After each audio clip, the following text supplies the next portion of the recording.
সমাজসেবী, অরাজনৈতিক একটি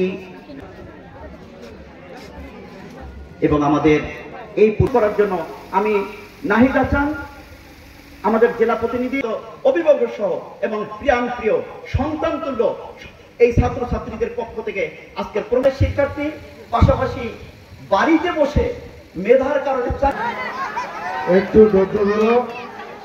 সেই উদ্বোধনী অনুষ্ঠানে সবাইকে আমি জোরে হাততালি আমরা জোরে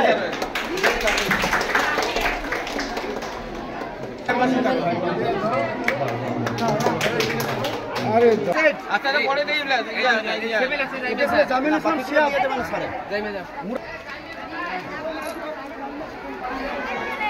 সবাই করতে যাও। একটু আমার এক বোন যিনি রংপুর